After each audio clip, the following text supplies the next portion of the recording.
I'm Suzi Landolfi, and welcome to Be Crazy Well. Now, why would a therapist say that? Because we all have mental health struggles, even therapists.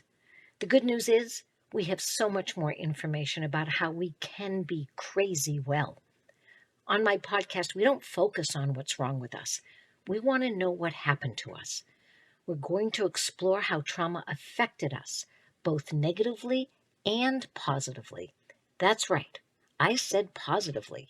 It's called post-traumatic growth, and it's a real thing. Be Crazy Well will share mental health wellness practices, the newest mental health research, and most importantly, how we all get to create the person we deserve to be and the life we deserve to live. So join the mental health evolution and be crazy well.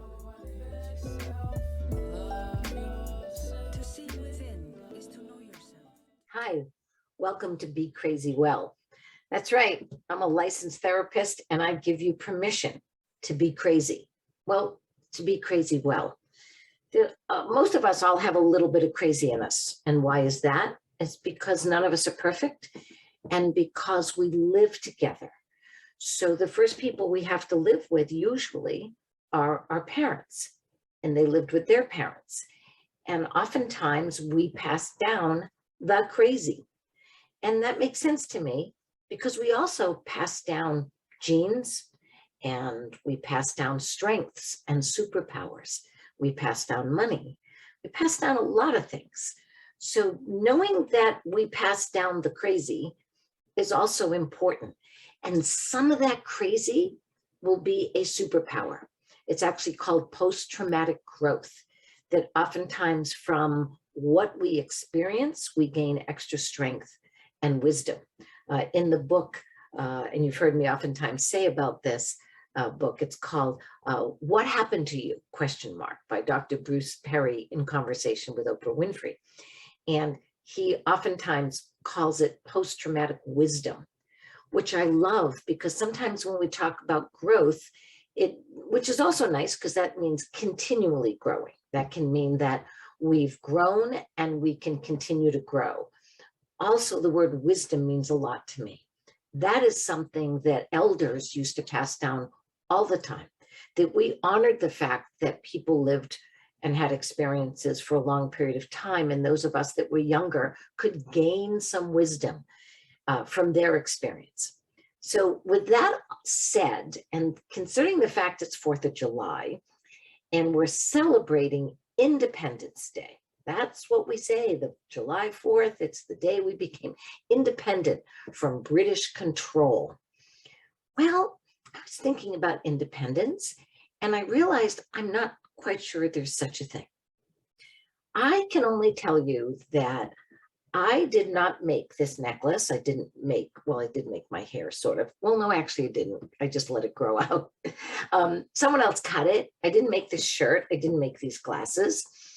And I'm not so sure I'm independent on much or for much in my life.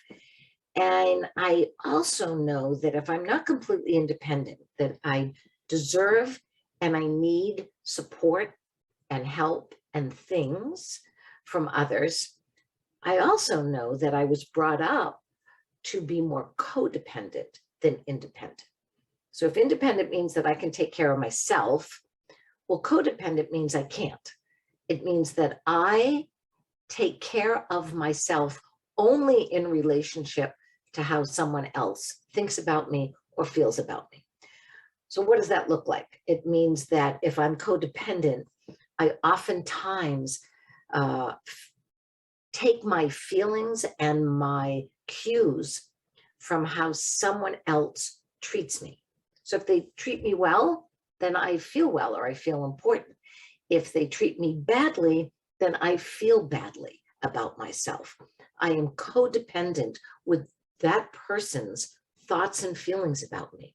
I can't hold my own value, keep my own thoughts, keep my own feelings intact when someone else is struggling, especially if they're struggling with me. So that would be something we would say is an example of codependence, that we have been trained to find our value and our worth and our sense of well-being through someone else's view of us. Well, we all know that that's kind of shaky, and I have been there, done that, and I don't anymore. And it's a practice to take a look at myself and know when I've done something well, whether someone agrees with it or not. I know that I'm valued even if someone else tries to convince me that I'm not. That I know I haven't done anything wrong, even though someone keeps trying to tell me I'm either wrong or what I've done is wrong. We have new words now like gaslighting and ghosting and all these new lexicon about relationships. And I would say that those are pretty much codependent words.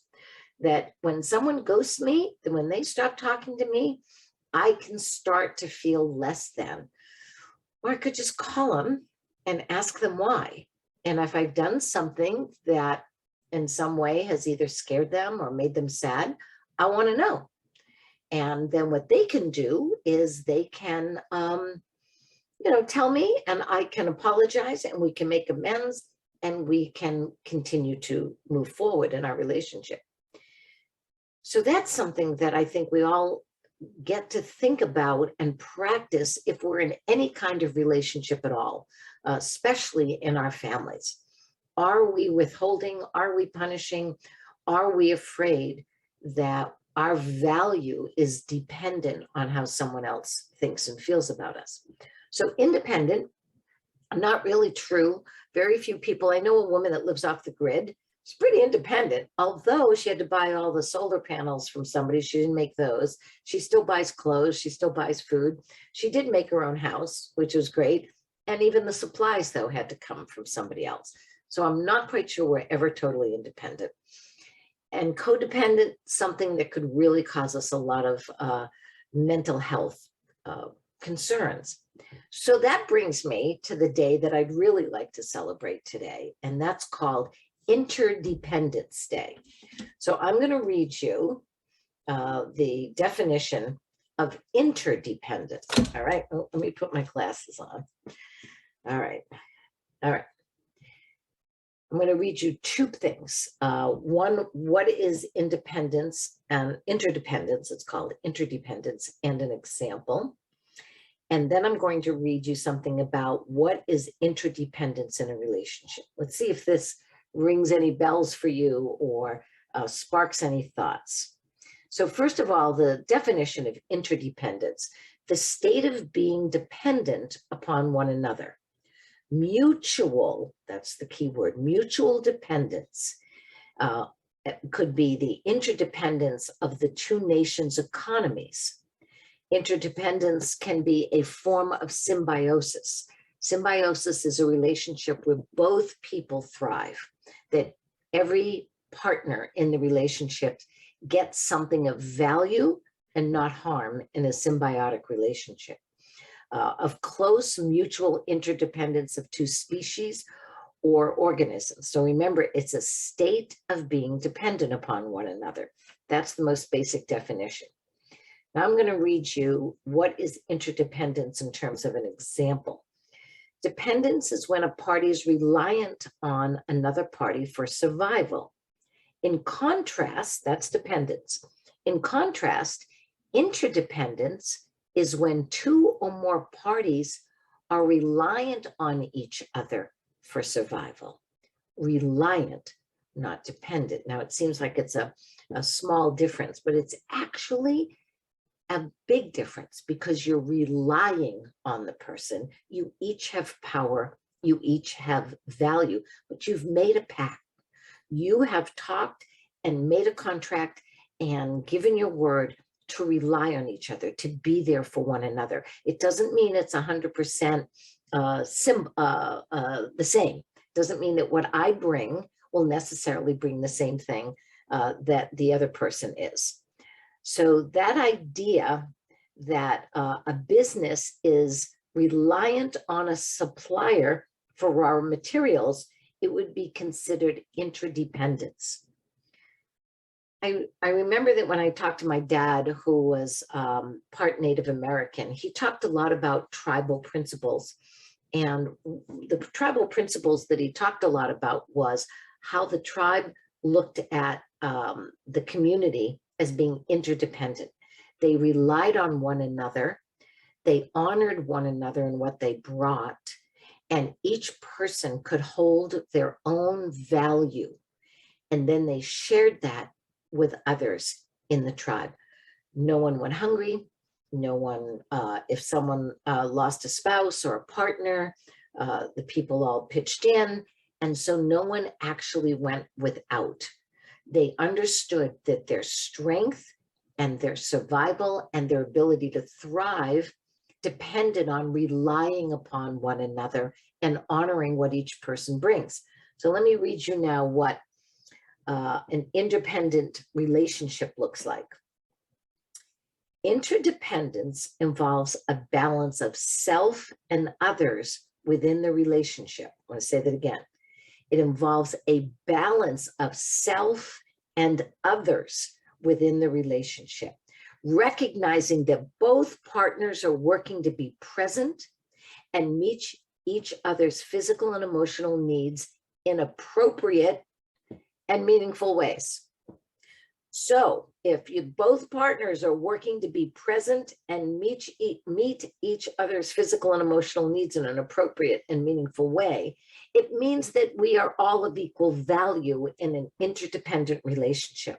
Now, sometimes I might give more than my partner or my daughter or my grandson. Sometimes they might give more.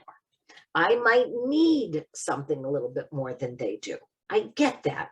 I get that it's not always balanced every minute of every day. What is balanced is that we understand and rely on each other's word that we will be there to help out, that we will be there to help take care of one another and ourselves. I think what's so important is codependence means that you sacrifice yourself for the other person, and especially to get their approval. In an interdependent relationship, you're not asked to sacrifice yourself. You're asked to sacrifice some of your time and some of your let's say not your well-being, but of your time and your energy and your effort to help fulfill the needs of the other person and yourself. And by the way, they will do the same. So there's a recognition of value, equanimity, and respect in interdependence. We know that we deserve to be in community and in relationship and in partnership with one another.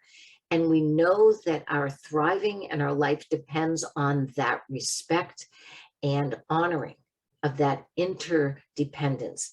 Animals are very good at this. They really understand that. People say maritime, yeah, but animals eat other animals only when they're hungry.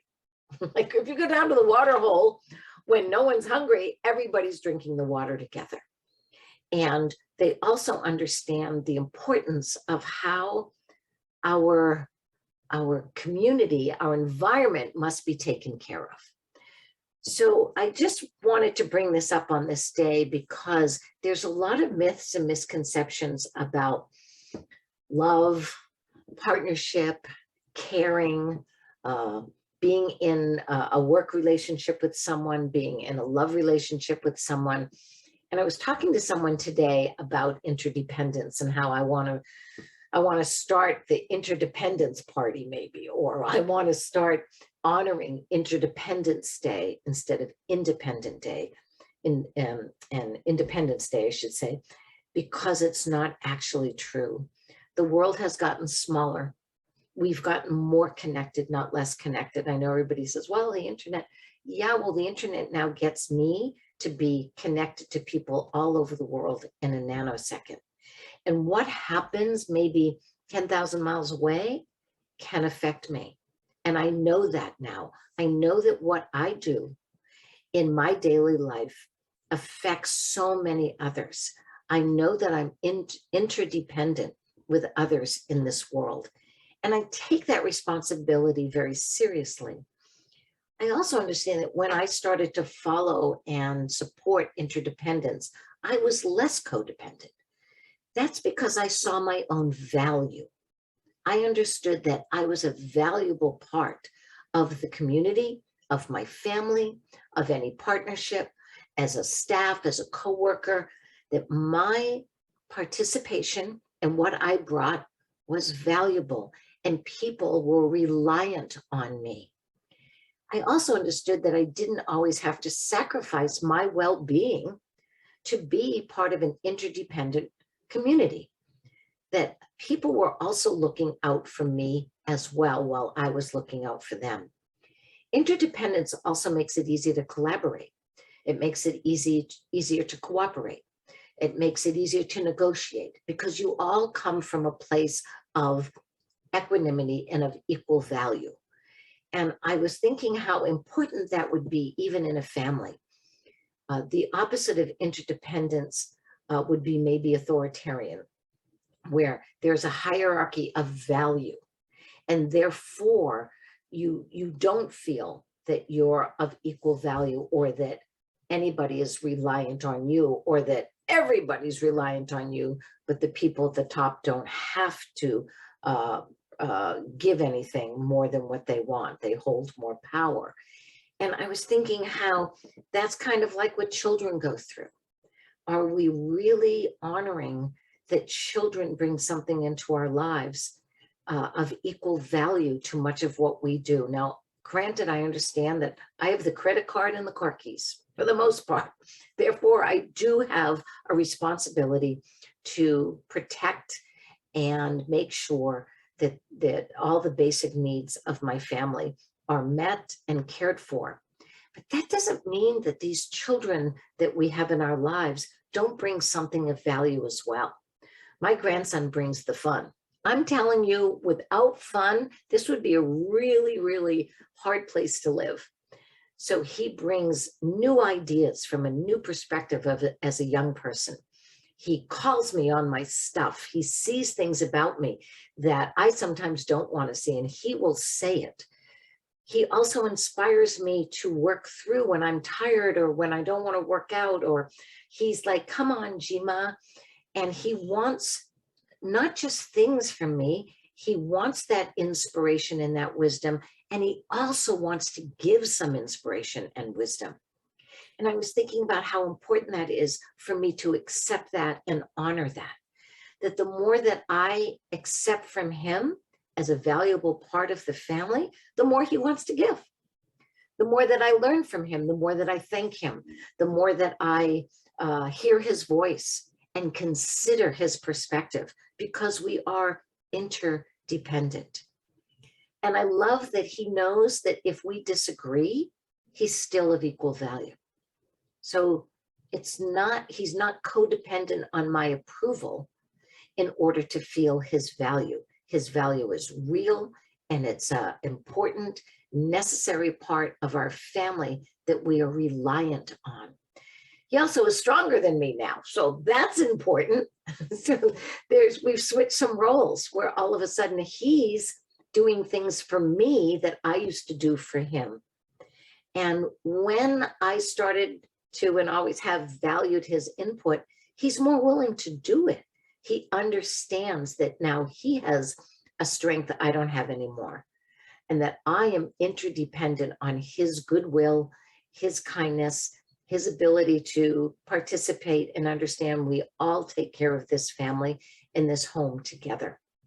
So on this July 4th, I just want to say that I hope we all understand how important it is to honor the fact that we cannot do this alone, that we can't do this community or city or partnership or family alone, that we can't do this country alone, and that we are all interdependent. What I do, what I say, what I don't do, and what I don't say affects those around me, and they are reliant on me for my principles as well. So interdependence also means that we respect the fact that safety, physical, emotional, intellectual, spiritual, and financial safety depends on principles. It depends on me giving my word, me being honest, and me following through on what I said I would do. And if I can't do it, to let someone know immediately so that someone else can come in and do that part for the good of the family or the community or even the country. So I'm thinking I'm even more committed to this idea of being part of a community and being interdependent. I'm actually interdependent with all of you. I don't think that I would be the person I am today if I hadn't had the honor to work with and learn from the veteran community. And I couldn't think of a more or a better example of interdependence than the military. They understand it can sometimes be authoritarian. I get that. I get all that. At the same time, all of you that were downrange, that were in a mission, that were on a base and you were working and doing your MOS, you understood the importance of interdependence. You may not even know the word, but you knew that people were relying on you. And that brought you value. You know, in a family where sometimes we don't rely on one another or we devalue members of the family, we don't feel our own value. That makes us very susceptible to codependence. So I just want to say that I'm grateful for the military and the veteran community for understanding and practicing interdependence, even if they don't actually use the word. So on this day, when we're all together and we're all watching fireworks maybe or not, because they might be scary for some, or we're barbecuing or not, or we're volunteering somewhere, that if we actually thought about the gift that we have as a community to be together and to be relied upon, I think we would all do a lot better in our own personal lives and our families when we honor that idea that we need one another, that we can't do this alone. We can't do it alone as a family. We can't do it alone as a community. We can't do it alone as a country, that we are interdependent and it matters what we do, what we say, and what we don't do. So happy 4th of July. Happy Interdependence Day. I hope that we can all do better in terms of honoring, participating, and understanding that we're all of equal value. And that's how we deserve to treat one another and make sure that we have this wonderful country and community that we can honor. All right. So thank you so much. Be your best self. That's the theme song from Calvin Love. Make sure that you watch him and go on Spotify and listen to all his music. He's quite a wonderful young man, and I really appreciate the theme song. And stay safe. And I'll talk to you next week where we can all be crazy well. That's our right of equal value, equal crazy.